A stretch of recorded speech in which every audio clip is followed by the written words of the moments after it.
سیدی یا رسول اللہ. السلام علیکم ورحمۃ اللہ وبرکاتہ. وبرکاتہ.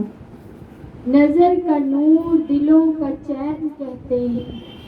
نظر کا نور دلوں کا چین کہتے ہیں. نبی بھی اپنی عبادت کا زین کہتے ہیں. نبی بھی اپنی عبادت کا زین کہتے ہیں. جو اپنی جان گوا دے، جو اپنی جان گوا دے حفاظ حق کے لیے، جو اپنی جان گوا دے حفاظت حق کے لیے، اسے تو دل کی لغت میں حسین کہتے ہیں. اسے تو دل کی لغت میں حسین کہتے ہیں. سبحان اللہ.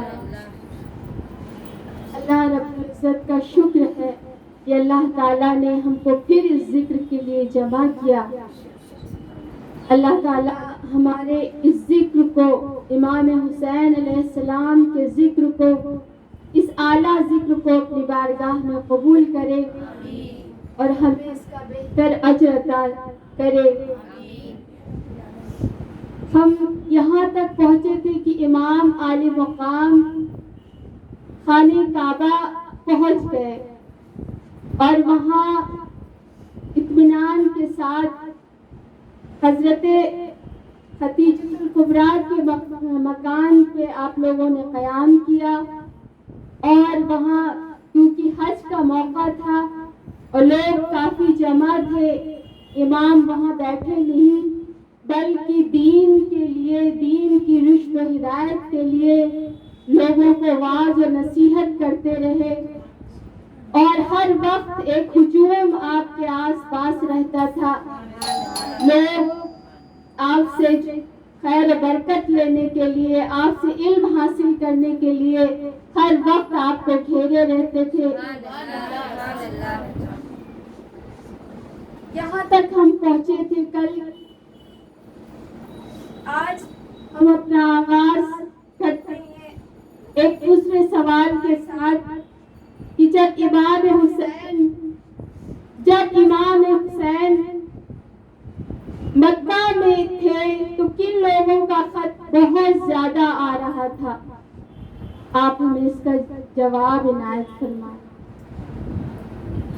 السلام علیکم ورحمۃ اللہ وبرکاتہ.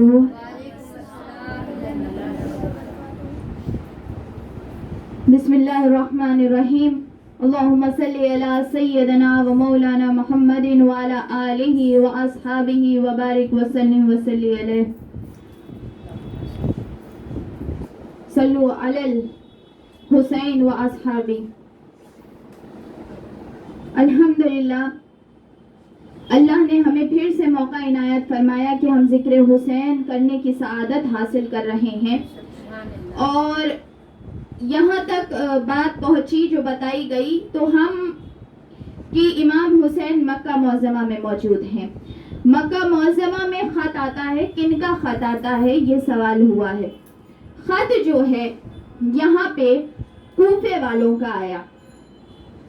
کوفے کے لوگ، کوفہ عراق کا ایک شہر ہے اور عراق کی دارالعمارت بنایا تھا. اس وقت یہ بنا تھا جب مولا کائنات مولا علی کرم اللہ وجہ الکریم نے کوفے کو اسلامک کیپٹل بنا دیا تھا. تب وہ دارالعمارت بن گیا تھا اور کوفہ جو ہے اس میں مولا کائنات مولا علی کرم اللہ وجہ الکریم نے خلافت کی تھی اسی جگہ، اور شہید بھی کوفے میں ہوئے تھے.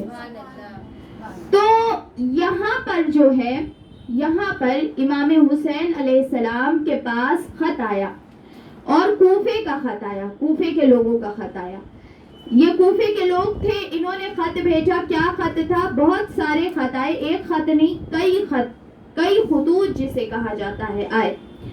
اور بہت سارے، بے شمار، یعنی پورا جس کو کہتے ہیں نا کہ پورا بھر کے خط آئے تھے. بہت سارے، 100 کی تعداد میں خط آئے تھے. اور ریپریزنٹیٹیو بھی وہاں سے آئے تھے لوگ. اصل بات یہ ہوئی کہ جب امام حسین نے یزید کی بیعت سے انکار کر دیا تو یہاں غور سے سنیے گا کہ یہ کوفے والے کون تھے. کیونکہ یہ جو کوفے والے ہیں نا، انہی کی وجہ سے روک کے ایک سوال میرا یہ بھی ہے کہ آپ بیعت کے بارے میں بھی لوگوں کو بتائیے، کیونکہ بیعت کے بارے میں لوگ نہیں جانتے، عوام بہت سے نہیں جانتی کہ بیعت کیا چیز۔ بیعت کا مطلب ہوتا ہے کہ کسی کو اپنا لیڈر مان لینا۔ اب جیسے یہاں پہ ہم لوگوں کے ٹائم میں آج جو بیعت رائج ہے وہ پیر اور مرید جو ہے وہ پیر سے بیعت لیتا ہے تو وہ ان کو اپنا لیڈر مانتا ہے۔ ویسے ہی وہ جو بیعت ہوتی تھی وہ بادشاہ کی بیعت ہوتی تھی کہ ہم اس شخص کو اپنا بادشاہ مانتے ہیں، اپنا بادشاہ، اپنا لیڈر، اپنا حکمران مانتے ہیں۔ تو اس کو بیعت کہا جاتا تھا۔ جب کوئی خلیفہ بنتے تھے تو ان کی بیعت لی جاتی تھی کہ ہر کوئی ان کے ہاتھ پہ یہ بیعت کرے، یا ان سے دور بھی رہ کے کوئی ان کا ریپریزنٹیٹیو آئے اس کے ہاتھ پہ بیعت کرے کہ ہم ان کو اپنا لیڈر مان گئے، تب ہوتی تھی۔ اور یہ جو ہے اس طریقے سے مسلمان اگر سارے راضی ہوتے تھے بیعت کرنے پہ تب ہی وہ انسان خلیفہ بنتے تھے۔ تو یہ تو خلافت نہیں تھی، یہ تو حکومت تھی اس کی، لیکن وہ زبردستی اپنی حکومت کی بیعت کروانا چاہ رہا تھا کہ امام حسین اس کو اپنا لیڈر مان لے۔ لیکن امام حسین ایسے فاسق و فاجر انسان کو اپنا لیڈر کیسے مان سکتے ہیں اور اس کے ہاتھ پہ بیعت کیسے کر سکتے ہیں، جبکہ امام حسین وہ ہستی ہیں کہ جن کے ہاتھ میں جنت کی کنجی ہے، جن کے ہاتھ میں شفاعت کی کنجی ہے، جن کے ہاتھ میں جن کی ذات کو خود نجات کہا گیا ہے کہ جو اہل بیت کی کشتی پہ سوار ہو گیا وہ نجات پا گیا۔ تو وہ ایسے بدکار انسان کے ہاتھ پہ بیعت کیسے کر سکتے تھے؟ ہو ہی نہیں سکتا تھا کہ امام حسین اس کو مان سکے۔ تو یہ جو ہے، جو کوفے والوں نے یہ سنا کہ امام حسین نے بیعت سے انکار کر دیا تو کوفے والے جمع ہوئے اس شخص کے گھر جسے سلیمان بن سرد کہتے ہیں۔ اس شخص کے گھر جمع ہوئے اور ان کے ہاتھ جمع ہو کے ان لوگوں نے فیصلہ کیا۔ سب سے پہلے یہ کہا کہ حضرت معاویہ کا انتقال ہو چکا ہے اور یزید حکومت پہ بیٹھ گیا ہے، امام حسین نے بیعت سے انکار کر دیا ہے، تو ہم لوگ سب جمع ہوتے ہیں، امام حسین کو یہاں بلاتے ہیں علیہ السلام، ان کو یہاں بلاتے ہیں، ان کا لشکر بنتے ہیں اور پھر یزید کے مقابلے میں کھڑے ہوتے ہیں۔ تو انہوں نے یہ فیصلہ کیا اور یہ لوگ اپنے آپ کو شیعان علی کہتے تھے، یہ لوگ اپنے آپ کو، اور یہ لوگ شیعان علی کا مطلب یہ لوگ اپنے آپ کو مولا علی کے ماننے والے کہتے تھے۔ یہ جو کوفے والے تھے انہوں نے خط بھیجا تھا، ہر خط کا مضمون یہی تھا۔ امام حسین کے پاس 1 خط آئے، 2 خط آئے، 3 خط، امام حسین نے کچھ خطوں کو نظر انداز کیا، لیکن جب مسلسل خط آنے لگے اور لوگ بھی آنے لگے کہ ہر کوئی یہی کہہ رہا تھا کہ امام علی مقام آپ ہمارے پاس تشریف لے آئیں کوفے میں، ہم کوفے کا جو گورنر ہے جو یزید نے اپوائنٹ کیا ہے نعمان بن بشیر، اس کے پیچھے نماز نہیں پڑھتے ہیں، آپ آئیں، ہم آپ کے ہاتھ پہ بیعت کریں گے، آپ کو یہاں کا امیر بنائیں گے اور اس کے بعد جو ہے ہم آپ کا لشکر بن کے جنگ لڑیں گے۔ ٹھیک ہے، انہوں نے یہ بات خط میں لکھ دی۔ امام حسین نے خط پڑھا اور جب خط پڑھ لیا تو مشورہ کیا۔ مشورہ اچھی چیز ہوتی ہے، کرنا چاہیے، مسلمان کو ہمیشہ مشورے سے کام لینا چاہیے، لیکن مشورہ غلط لوگوں سے نہیں، صحیح لوگوں سے کرنا چاہیے۔ مشورہ لیا تو امام حسین کو مشورہ دیا حضرت عبداللہ بن عمر نے، حضرت عبداللہ بن زبیر نے مشورہ دیا کہ امام علی مقام کوفے کے لوگ غدار ہوتے ہیں، کوفے کے لوگ غدار ہیں، یہ لوگ اپنی بات سے کب پھر جائیں آپ نہیں جان سکتے۔ ابھی آج یہ آپ کے ساتھ ہیں، اگر خدا نخواستہ آپ ان کے پاس چلے گئے اور یہ پھر گئے تو پھر تیر کا نشانہ آپ بنیے گا۔ اگر یہ پھر گئی آپ کے ساتھ نہیں رہے تو آپ تیر کا نشانہ بنیے گا اور سب سے پہلے ظلم آپ کے اوپر ہوگا. تو آپ جو ہے ایسے نہ جائیں. سارے بچے ہیں, چھوٹے چھوٹے عورتیں ہیں, ان کو لے کے خدا را نہ جائیں.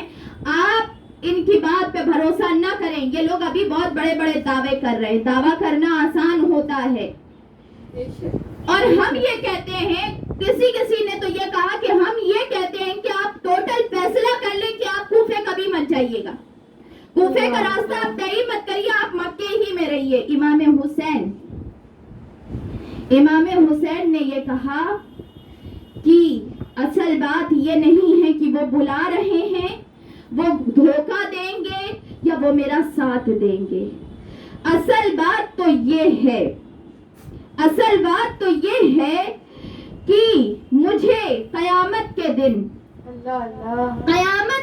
اللہ کی بارگاہ میں پیش ہونا ہے, اور وہاں پہ میں اس کے سوال سے ڈرتا ہوں کہ اگر یہ کوفے والے اللہ کے سامنے کھڑے ہو گئے اور انہوں نے کہا کہ ہم یزید کی بیعت نہیں کرنا چاہ رہے تھے, وہ ہم پہ ظلم کرتا تھا, وہ غیر اسلامی نظام لے کے آنے والا تھا, وہ ہمارے اوپر جو ہے اسلام کی بغاوت ڈال رہا تھا, ہم اس کی بیعت نہیں کرنا چاہتے تھے, اور ہم نے اس کے خلاف میں امام حسین کو اپنے پاس بلایا تھا, لیکن امام حسین نے ہماری مدد نہیں کی.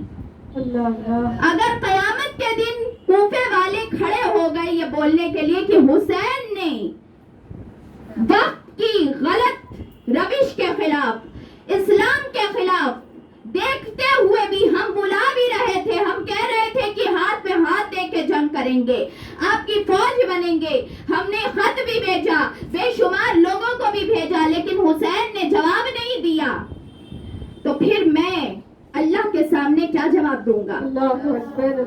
تو اب جو ہے وہ بے وفائی کریں یا وہ میرا ساتھ دیں, اس سے مجھے مطلب نہیں ہے, مجھے اللہ کے سامنے پیش ہونا ہے.